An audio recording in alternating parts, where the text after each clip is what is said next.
It was relatively early in my sales career when I hit it. The dreaded sales rut. Stuck in a rut? Steep quota, short month, feeling all of that pressure. And that's when my husband Tucker looked at me and said something to me that I will never forget. He said, "Mary Beth, you're just not selling from your happy place anymore." Ugh, that hit so hard because he was absolutely right. I had lost my spark. I needed to get back on track. I just didn't know how. Yet. I'm Mary Beth Berry. I'm a sales trainer with Shore Consulting. And today I want to share with you 3 strategies to break out of a sales rut and reignite your results. Sales slumps happen to the best of us, whether it's the season, personal distractions, or maybe just feeling stuck.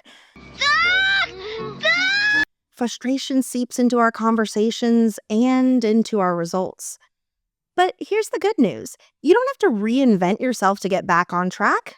You just need to refocus. Focus number 1. Celebrate what's going right. We are our own worst critics. And when frustration hits, we have this tendency to just fixate on what's not working.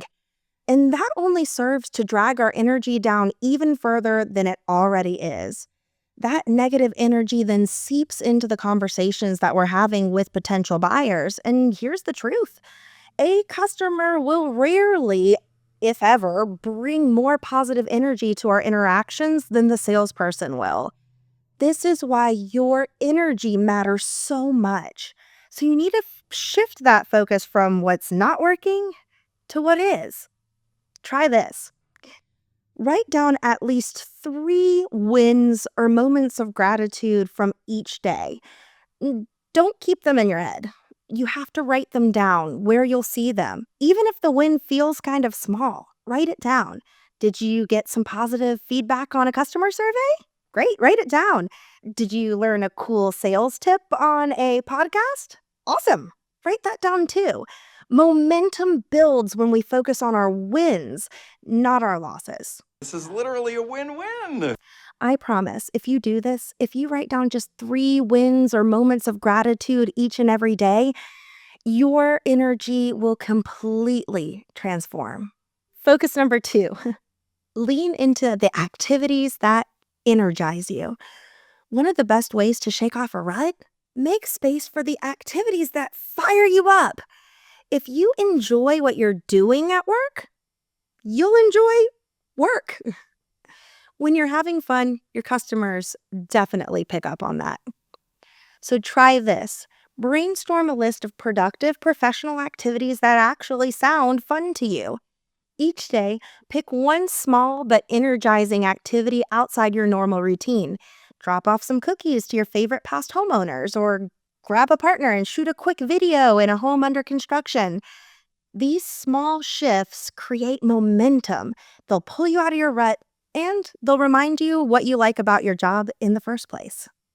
And focus number 3, get back to a heart of service. Focus on your discovery. When salespeople or entire teams of salespeople hit a rut, it's rarely because they forgot how to close or they're facing some sort of impossible objection. Instead, I see a pattern. They're rushing their sales process. In particular, they're skipping out on deep discovery. Skip the first step.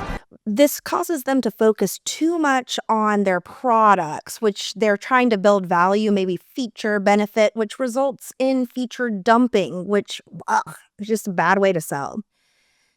Another thing I see is that salespeople may bring up their incentives too early, centering most of the conversation on price, payments, and deadlines, like circumstantial urgency. But here's the thing. You have to remember, customers aren't shopping for a discount. They're shopping for a home. And while the deal may help them, and ultimately you will have to talk about price, remember, that's not what brought them out in the first place. Every customer is on a mission to improve their lives. And if we rush the process, then we're going to miss out on the details of their mission. and we'll fall short every single time. So, to get back on track, rewind to the beginning. The issue often isn't closing, it's connection. Try this. After your customer leaves, brain dump everything you learned about their life and about their buying journey into your CRM. And the best way to check and make sure you're doing the discovery right, look at your notes. Your notes should be rich in very specific details and feature emotion words. I'll give you an example. Lackluster notes, we'll call them, might say something like this: their kitchen is too small. It should be like this. Quote, Tom said their eating area is so tight they can't even fit a fourth chair at their table. Even with only 3 seats and their table pushed all the way against the wall, the pantry door still bangs into one of the chairs. They've stopped inviting friends over. It's embarrassing. Do you see the difference? It's all about asking more questions, finding out what customers' lives are to begin with. Now, this level of discovery not only reconnects you to your customer, but it reconnects you to your why behind your work. And quite frankly, it makes selling a lot more fun. Remember, if well placed, a single spark can reignite a fire. A sales rut is only permanent if you let it be. By celebrating your wins, focusing on activities that energize you, and leading with your heart of service, focusing on your discovery, you won't just climb out of this rut, you're going to thrive long term. Remember why you started, not just to sell homes, but to change lives. Now get back to your happy place and have fun out there.